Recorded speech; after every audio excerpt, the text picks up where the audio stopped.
A sloth, a donkey, and a curious human. Send a prompt and see what they're doing. One hits record with a question on his mind. Two brothers pick it up, see what they find. Corn takes his time, Herman's got the facts. Back and forth, they never hold back. My weird prompts, come on in, that's where we begin. My weird prompts, glad you're here. This episode was generated using artificial intelligence. Please verify facts. Hey, Herman and Corn. So it's pretty intense situation here in Israel at the moment on the ground with the Iran-Israel war.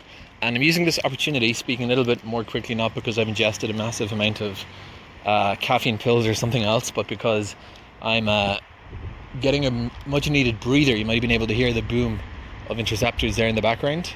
It is a safe time to be outside at the moment. I checked very carefully, and sometimes when you're here in Israel, what sounds like it's overhead is not overhead, and vice versa. But literally hearing booms in the sky is a pretty crazy experience. So that's why I'm speaking quickly, because these breaths of fresh air I think are essential, but I'm also have to be a bit snappy today.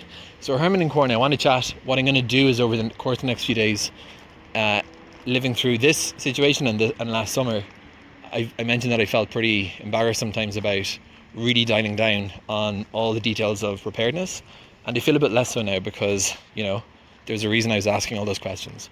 So I'll continue to ask what was on the remaining things on my prepping questions list, with the idea that they might be of interest to other folks. So one of the staples in preparedness is to have, everyone says, pack a crank radio. And I mentioned in all our conversations about this how Wi-Fi is often unavailable when you're in deep shelter, safe shelter with concrete, and the cellular doesn't penetrate down there. FM radio and AM is just one of those technologies that, again, I say, why isn't that deprecated, or why is that still in use? And it's never clear to me to what extent the government wants people to be packing a radio. Like, they do mention occasionally that the radio station exists, emergency radio, but they do so really at the end of the list of instructions for civilians. So it's always, I'm curious. Anyway, what I would really like to know, Herman and Corn, is the independent value that radio has over the other methods of communication. Why it's something that is considered so important among preppers. I presume it's all the technology on the planet that we have now, because we talk about hand crank radios. If someone really wanted to come up with a prototype hand crank cell phone, maybe they could, or maybe I'm mistaking the amount of power that would be needed. But we don't really see those products, and yet we do see hand crank FM radios as a staple.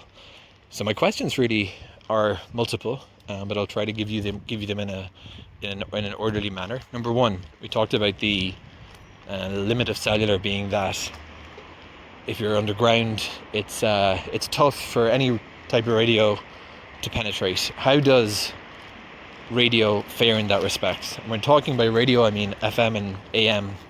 While we're at it, we may as well talk about the other type of radios that exist in the world: LoRa, VHF, UHF. Is there anything that actually does get down there, or does get down better than others, let's say, and which is something that civilians might be able to access?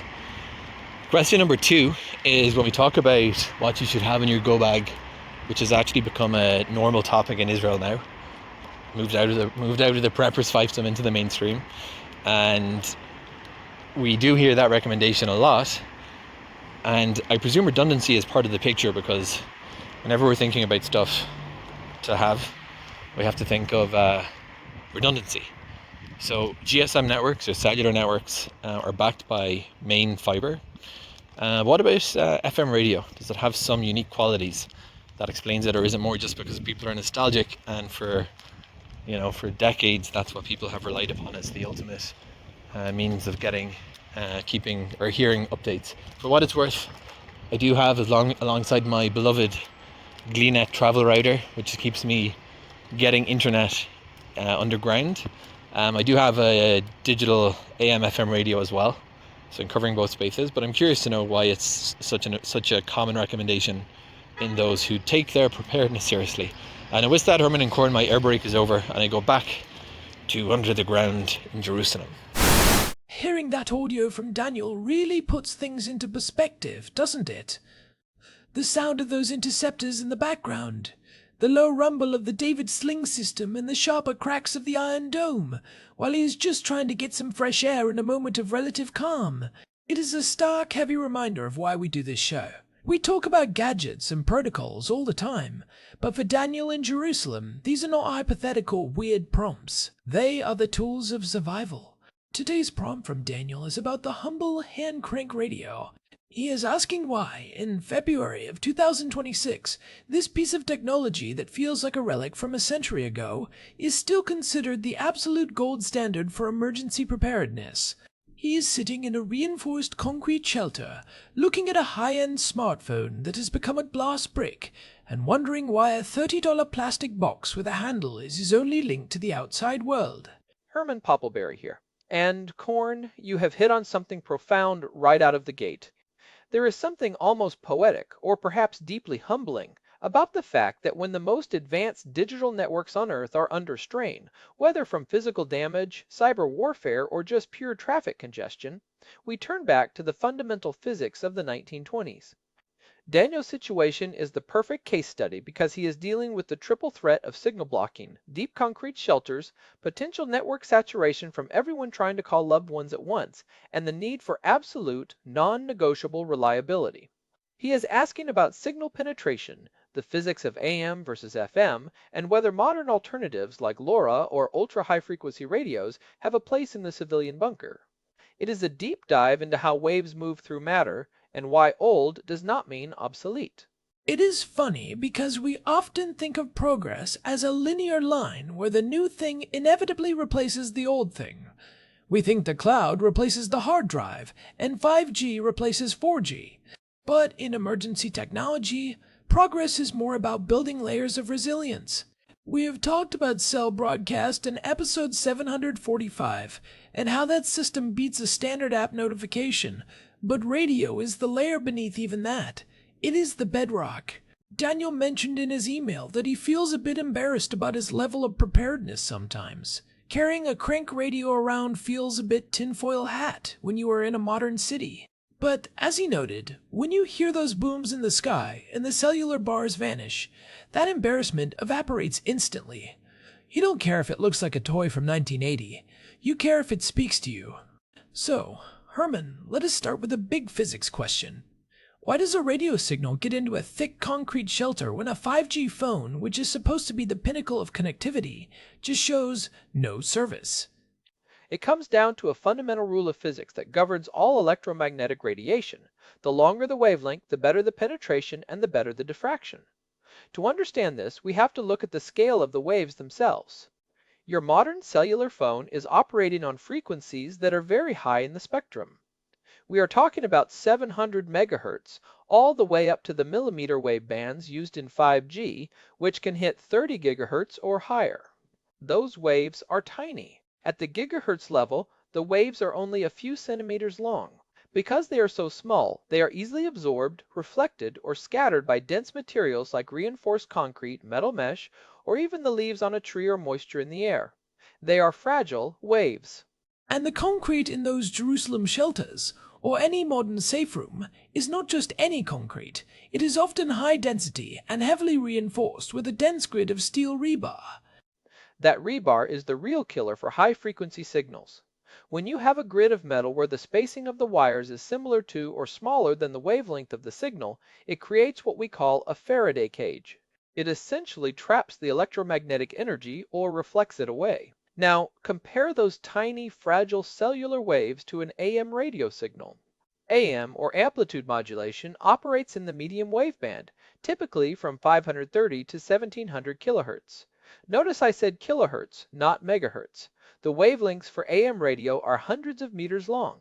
One single wave of an AM broadcast could be the length of 2 or 3 football fields. When a wave is that big, it does not even see a concrete wall or a rebar grid the same way a tiny 5G wave does. It can actually diffract, which is a fancy way of saying it bends around obstacles. It can penetrate much deeper into structures because the material has to be significantly thicker than the wavelength to effectively stop it. To an AM wave, a house is just a small pebble in a very large pond. So it is not necessarily that the radio station is stronger in terms of raw power, though they are powerful. It is that the physical shape of the wave is more suited to the environment. I have noticed this in my own life. When I am driving into a deep underground parking garage, I can often still hear the AM news station clearly even after my FM station has turned to static and my Spotify stream is buffered to a halt. Why is that? Is FM more like cellular than it is like AM? You hit the nail on the head. FM, or frequency modulation, usually sits between 88 and 108 megahertz. Those waves are about 3 meters long. That is much better than cellular, which is measured in centimeters, but it is still much, much shorter than the hundreds of meters you get with AM. FM is generally considered line-of-sight communication. It is great for high-fidelity music because the way the information is encoded makes it less prone to the kind of electrical interference from lightning or car engines that plagues AM. But because the waves are shorter, they struggle more with physical barriers. AM is the rugged, slow-moving tank of the radio world. It might sound scratchy. You might hear the hum of the elevators or the fluorescent lights in the building, but the information, the actual voice of the announcer giving you instructions, gets through the noise. That brings up a great point about Daniel's question regarding other types of radio. He is a tech-savvy guy, and he mentioned LoRa, VHF, and UHF. LoRa has been a huge topic lately, especially with the rise of the Mesh-tastic project and people building their own off-grid text messaging networks. We saw a massive surge of interest in that during our episode 885. Does LoRa have a chance in a bunker, or is it just another fragile high-frequency system? LoRa is fascinating because it uses a technique called chirp spread spectrum modulation. It is designed to be incredibly resilient to noise. It can actually find a signal even when that signal is weaker than the background static of the universe. However, physics is a harsh mistress. LoRa typically operates on the 915 MHz band in the United States or 868 MHz in Europe and the Middle East. That puts it right back in the same physical struggle as cellular. The waves are about 33 centimeters long. While LoRa is amazing for sending a text message over 10 miles in the open air using almost no power, it still hits a wall, literally, when it encounters deep concrete and steel. If you have a LoRa gateway sitting on the roof of the building and a node inside the shelter, you might get through because of the sheer sensitivity of the protocol. But node-to-node communication from deep underground to the surface? That is a very tough ask. It is not a magic bullet for bunkers. And what about VHF and UHF? Those are the frequencies used by standard walkie-talkies, emergency services, and ham radio operators. If Daniel had a high-end handheld radio, would he be better off than with his crank radio? VHF stands for Very High Frequency, and UHF is Ultra High Frequency. UHF is what most consumer walkie-talkies use, around 4 and 60 megahertz. Again, these are relatively short waves. They are actually quite good at bouncing around inside a building, which is why security guards in malls use them, but they do not have the ground wave propagation that AM has. VHF, which is around 140 to 170 megahertz, is a bit better at bending over hills and through vegetation, but it still requires a significant amount of power to punch through the earth or thick reinforced walls. For a civilian in a safe room, trying to use a handheld VHF radio to hear a broadcast from 50 miles away is going to be much harder than just turning on a cheap AM receiver. The AM receiver is designed to catch those massive slow waves that are literally hugging the curvature of the earth. So, the AM and FM radio is not just about nostalgia or being old school. It is about the fact that the entire global infrastructure for emergency communication was built around these specific physical advantages. But Daniel also asked about the network itself. He wants to know why the radio network is more reliable than the cellular network during an actual emergency. I mean, we are told that cell towers have batteries and backup generators, right? So why do they fail when we need them most? They do have backups, but the architecture is fundamentally different. A cellular network is what we call a point-to-point or a unicast system. Your phone is having a private two-way conversation with a specific sector on a specific tower. That tower has a finite amount of bandwidth and a finite number of slots for active connections. In an emergency, two things happen simultaneously. First, you have a massive spike in demand. Everyone picks up their phone at the exact same moment to call their family. The network is physically and mathematically incapable of handling that many concurrent connections. It is like 1,000 people trying to walk through a single door at once. Second, the backhaul. The fiber optic cables or microwave links that connect that tower to the rest of the internet is vulnerable. If a single exchange point is damaged by an explosion or a cyber attack, or if it loses power and its backup fails, a dozen towers might go dark instantly. Whereas a radio station is a one-to-many broadcast. It is a giant megaphone. A single AM transmitter can put out 50,000 watts of power from a tower that is hundreds of feet tall. It does not matter if 10 people are listening or 10 million people are listening. The transmitter does not feel any extra load when more people tune in. It is just pushing waves into the atmosphere. And because those transmitters are often located in rural areas, far from city centers, and have their own massive dedicated backup generators with fuel supplies that can last for weeks, they are incredibly hard to knock out. You have one primary point of failure, the transmitter versus the thousands of points of failure in a complex cellular mesh. From a resilience standpoint, the simplicity of broadcast is its greatest strength. It is dumb technology, and in a crisis, dumb is often better than smart. I remember we touched on this in episode 434, when we talked about the sunsetting of older technology like copper landlines. There is this constant push from the private sector to move everything to digital and IP-based systems because they are more efficient for data. But there is a reason the government still maintains these high-power analog sites. If the internet goes down, or if there is a massive cyber attack on the cellular core, which is something people are genuinely worried about in 2026, those radio towers keep spinning out waves. They don't need a handshake, they don't need an IP address, and they don't need a subscription. And let us talk about the device itself, because Daniel's prompt specifically mentioned the crank part. He mentioned the idea of a hand-cranked cell phone. It is a funny image, someone frantically cranking their iPhone just to get enough juice to send a thumbs up emoji. But the physics of power consumption make that almost impossible for a modern smartphone.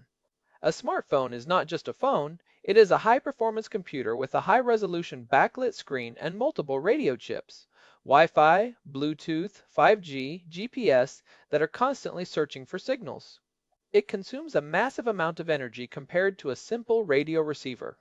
Right. A smartphone battery is usually measured in thousands of milliamp hours. If you tried to charge that with a hand crank, you would be cranking for hours just to get enough juice to even boot the operating system. Precisely. The energy cost of just being on is too high for a smartphone. A basic analog radio receiver, on the other hand, is incredibly efficient. It does not have a screen, it does not have a processor running a complex operating system, and most importantly, it is not transmitting. It is a passive listener. You can power a radio for 30 to 60 minutes with just 60 seconds of vigorous cranking. That is a trade-off that makes perfect sense in a survival situation. You are converting human mechanical energy directly into the ability to hear life-saving information. Most of these modern emergency radios also use a capacitor, or a small, robust lithium iron phosphate battery, LiFeO4, that can sit dormant for years without degrading or catching fire, unlike the cobalt-based batteries in our phones which hate being left at 0% charge for long periods. That is a really important distinction, the readiness of the device. If I leave an old phone in a drawer for 2 years, the battery might be chemically dead or swollen when I finally need it. But a well-made crank radio is designed for that kind of neglect.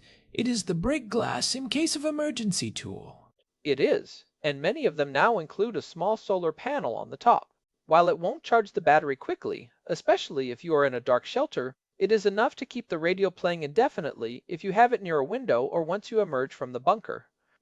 In a shelter situation, the crank is your best friend. But there is another feature Daniel should look for, and that is the weather band, or the emergency alert mode. In the United States, we have NOAA weather radio, but internationally, there are equivalent emergency broadcast frequencies. Some radios have a standby mode, where they stay silent but listen for a specific digital header, a SAME code, that triggers an alarm. That is incredibly useful if you are trying to sleep in a shelter but need to know the moment the situation changes or an all clear is given. I want to go back to something Daniel mentioned about his GleanNet travel router. He uses that to get internet underground by tethering it to a cellular signal or a local Wi-Fi. We talked about those in our portable enterprise episode. It is a great tool for staying connected to family or doing work, but it relies on a cellular signal reaching it. If the cellular network is jammed or the towers are down, that router is just a blinking plastic box. The radio is the only thing that works when the infrastructure itself is the problem. That is the redundancy factor. In engineering, we talk about common mode failure. If your phone, your tablet, and your travel router all rely on the cellular network, they are all susceptible to the same failure. If that network goes down, you have 0% connectivity. Adding a crank radio introduces a completely different failure mode. The only way the radio fails is if the radio station itself stops broadcasting, which, as we discussed, is much less likely than a local cell tower becoming overloaded or losing power. It is about not putting all your informational eggs in one basket. So, let us get practical for a second. If Daniel or any of our listeners are looking to upgrade their emergency kit in 2026, what should they actually look for in a radio? I have seen some cheap ones at the grocery store that feel like toys, and I have seen some that cost $200. You want to look for 3 specific things. First, the tuning mechanism. Digital tuning, where you press a button and it scans, is easier to use, but analog tuning. A physical dial that moves a capacitor is often more robust and uses less power. If you get a digital one, make sure it has a clear signal strength indicator so you know if you are actually on the station or just hearing ghosting. Second, look at the charging options. You want what we call a quad power radio. That means it can run on a hand crank, a solar panel, a built-in rechargeable battery, and standard AAA or AA alkaline batteries. Having the option to just pop in some batteries you have stored away is a huge advantage if you are too tired to crank. And the third thing, you mentioned it briefly earlier. Shortwave. We haven't talked about the magic of shortwave yet. AM and FM are great for local news. But if things are really bad, if there is a regional power outage or a major conflict where local stations are off the air, shortwave radio can travel thousands of miles by bouncing off the ionosphere. This is called skywave propagation or skipping. A listener in Jerusalem could potentially hear a broadcast from the BBC in London or a station in Europe or even the Voice of America using a shortwave receiver. It is the ultimate last resort for information.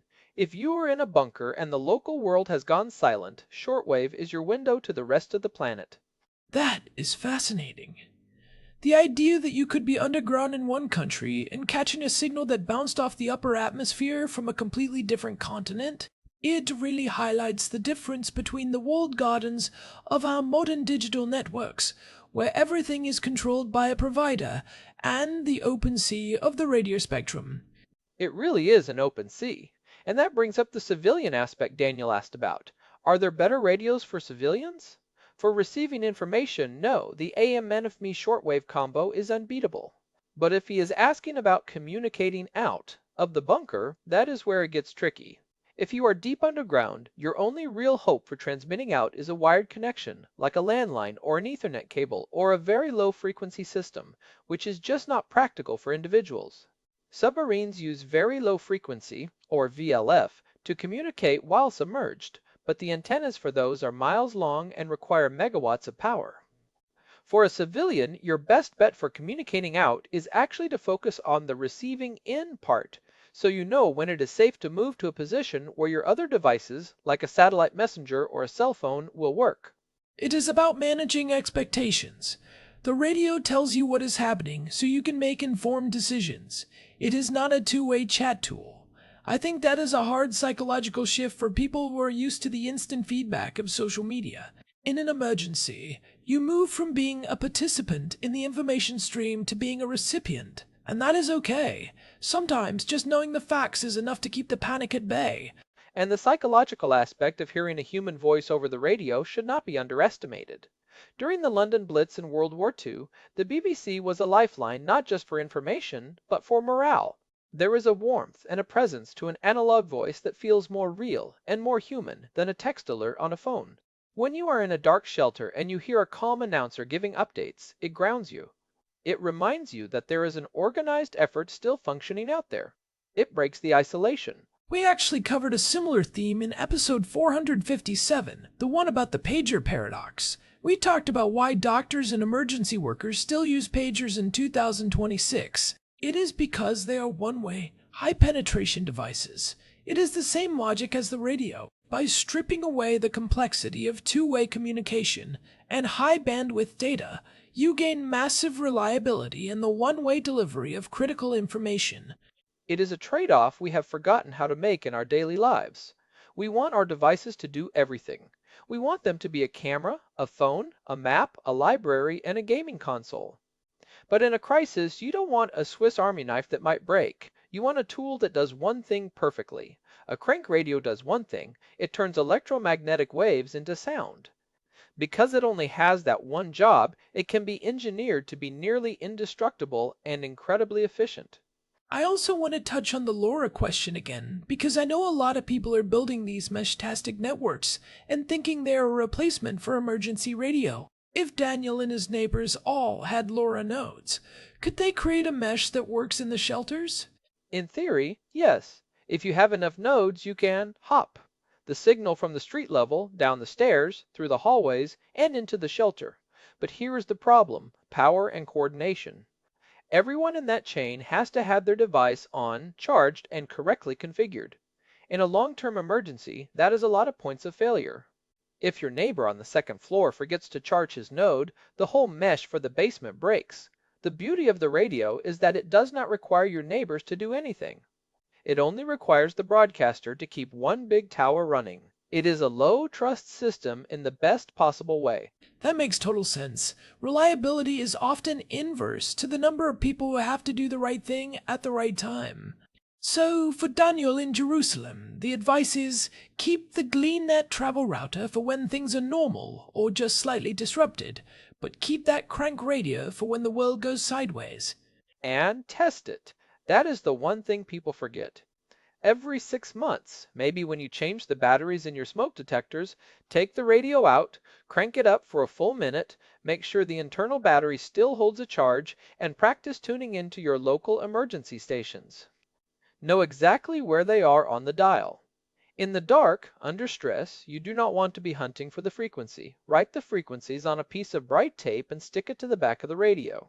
That is a great tip. Simple, low-tech, and effective. We have covered a lot of ground here, from the diffraction of long waves to the ionospheric skip of shortwave. It is amazing how much depth there is in such an old technology. It is not just a backup, it is a masterpiece of physics-based engineering. It is old, but it is not obsolete. There is a big difference. Obsolete means it has been replaced by something better in every way. Radio hasn't been replaced in the reliability in a bunker. Category. In that specific niche, it is still the cutting edge. It is the only thing that can reliably punch through a foot of reinforced concrete and tell you what is happening on the other side of the world. Well, I think we have given Daniel a lot to think about. It is a heavy topic, especially given the context of what he is going through right now, but hopefully, this technical understanding makes the why behind the advice a bit clearer. It is not just a tradition or a prepper trope, it is a decision based on the fundamental laws of the universe. And if you are listening to this and finding value in these deep dives into the tech we often take for granted, we would really appreciate it if you could leave us a review on your podcast app. Whether it is Spotify or Apple Podcasts, those ratings really help the show reach people who are looking for this kind of information. People who might be building their own emergency kits and wondering if they really need that crank radio.